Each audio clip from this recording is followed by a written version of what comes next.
A very good evening and a warm welcome to State of Business on Art Television. I'm Mariam Vijayaratna. Let's have a look at the headlines first. Renowned economist Dr. Mangal Goswami says that investment is looming Sri Lanka given the stabilization of the country's economy.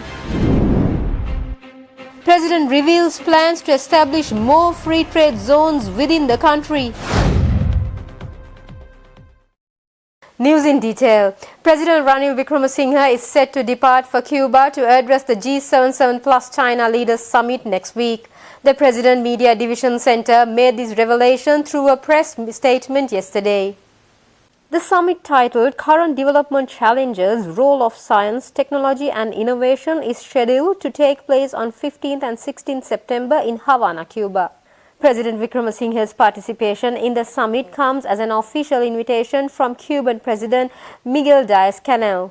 Alongside the summit, there are plans for bilateral discussions between President Wickremesinghe and the Cuban president to further strengthen the cooperation between Sri Lanka and Cuba. The G77 plus China Leaders Summit represents the largest intergovernmental coalition of 134 developing nations as recognized by the United Nations.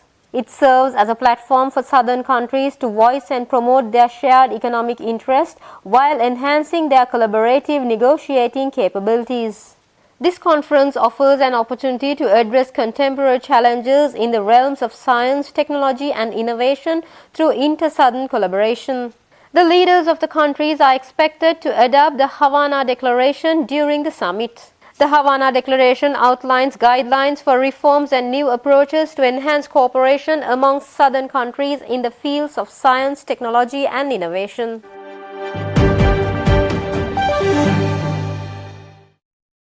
President Ranil Wickremesinghe emphasized the replication of the Birgama Free Trade Zone's success as a blueprint for commercial industrialization, which is to be implemented nationwide. President Wickremesinghe outlined this ambitious vision during his address at the centenary celebration of Al Mubarak Central College in Malwana recently.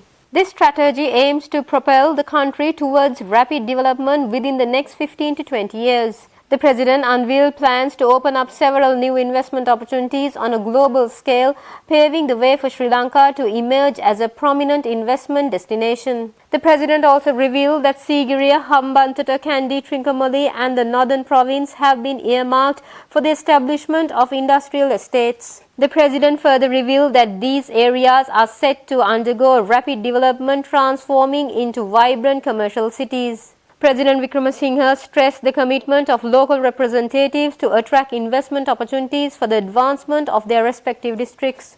He cited the example of the Birgama Investment Zone, which has evolved into the premier trade zone in South Asia. The President asserted that replicating the success of industrialization seen in Birgama and Katunayake across all provinces is crucial for elevating economic pressures. The President also highlighted the dedication to strengthen the country's economy while simultaneously creating employment opportunities for the nation's youth.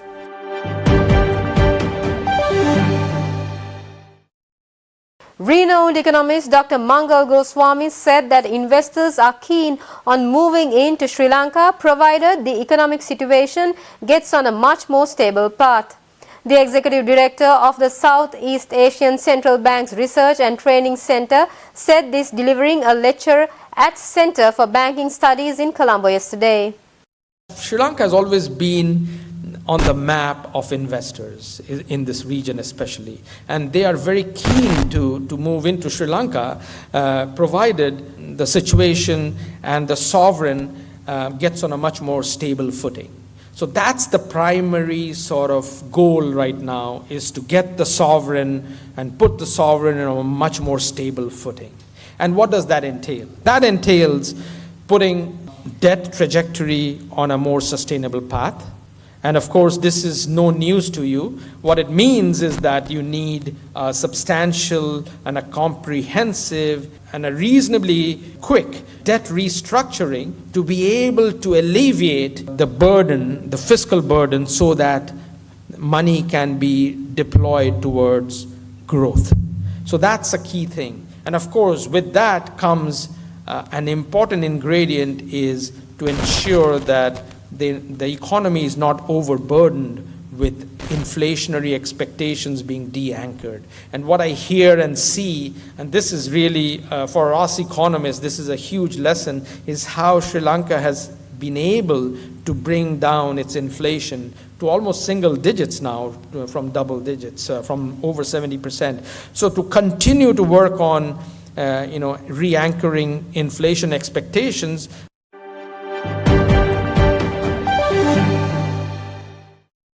Stay tuned, we'll be right back after this short commercial break.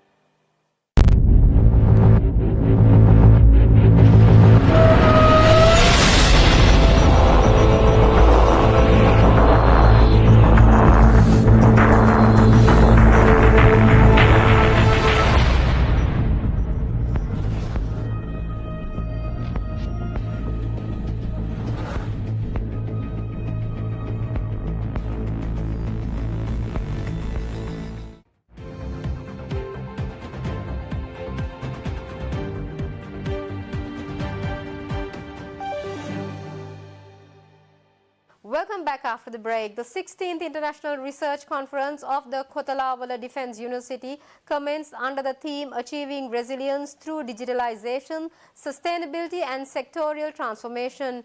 The research conference was held at the KDU Auditorium in Ratmalana on the 7th of this month. Presidential National Security Advisor Sagala Ratnayaka graced the event as the chief guest. The Defence Secretary General Kamal Gunaratne graced the occasion as the guest of honour of the KDU IRC. KDU Vice Chancellor Rear Admiral Dhammika Kumara delivered the welcome address at the inauguration ceremony of the two-day-long KDU IRC. During the inauguration session, Governor of the Central Bank of Sri Lanka, Dr. Nandalal Veerasinghe, made a keynote speech at the conference. Professor Leyland Hartwell of Arizona State University, USA, who is a Nobel Prize winner in physiology and medicine, also delivered a keynote address via online technology. The Defence Secretary Kamal Gunaratne stated that the KDU IRC is a testament to our commitment to seeing solutions, fostering understanding and shaping a better world. The IRC 2023 attracted professionals and researchers of various disciplines to one platform to share and disseminate their research findings. The conference began with the inaugural session featuring plenary sessions, oral presentations and poster presentations of varying disciplines. Members of the diplomatic corps and members of the academic staff, scholars, academics and a large number of participants were also present at the occasion.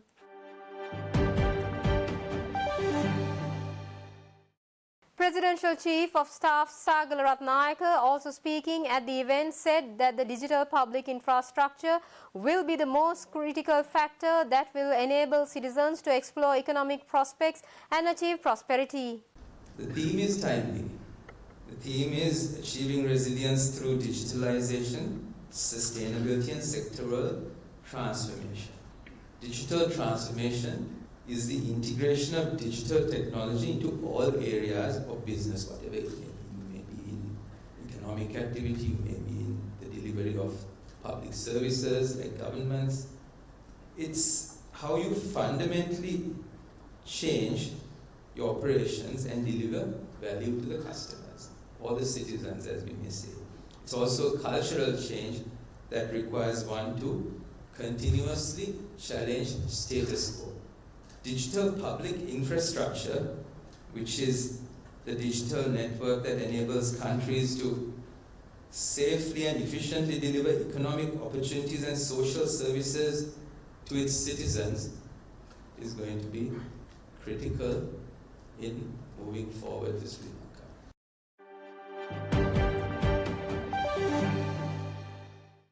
The United Nations Office on Drugs and Crime Global Maritime Crime Program handed over medical security as well as information and communication technologies equipped to the government. The UNODC handed over this equipment to the Sri Lanka Prisons Department at its premises in Colombo today morning. The equipment was handed over with the aim to reinforce the department's efforts at effective prison management in accordance with the international standards such as the Nelson Mandela Rules. The UNODC said that under its special mandate is dedicated to complementing the state efforts in meeting the minimum requirements for the human treatment of the incarcerated. The equipment included an ultrasound scan machine, electronic balance, pulse oximeters, medical examination lights, glucometers, mini dry baths and patient trolleys. The UNODC also provided technical assistance required to establish virtual courtrooms in selected prisons in the southern province to aid efforts towards digitalization of the court system. ICT and security equipment for the operationalization of virtual courts including laptops, smart boards and prison shields were donated to the Department of Prisons. Commissioner General of Prisons thanked the UNODC in its continued support, saying that it will help with challenge of overcrowding in the Sri Lankan prisons network. UNODC would like to continue this support to improve access to health and obviously access to justice in prison settings. We further encourage you, sir, and your respective team to continue this journey with us. And of course, together we'll be more efficient and more obviously accurate in uploading international recognized standards. I think we have gone a long way. Your role on this journey is of ultimate importance. And of course, we encourage also the Government Analyst Department to increase the availability, the accuracy of data and scientific-based evidence to enable the prison department to try to collectively reduce overcrowding.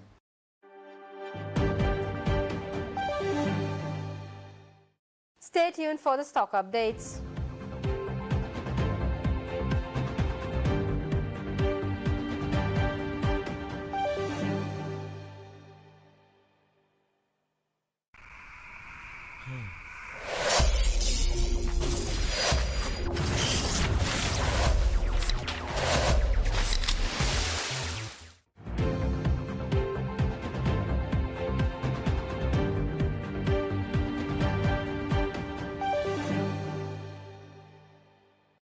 Welcome back after the break. Trading at Colombo Stock Exchange ended on a positive note today. The all-share price index gained 108.62 points to close at 11,466.07 and the S&P SL 20 gained 38.76 points to close at 3,252.22. The turnover was 1.1 billion rupees and over 42 million shares were traded. Up next are Forex rates.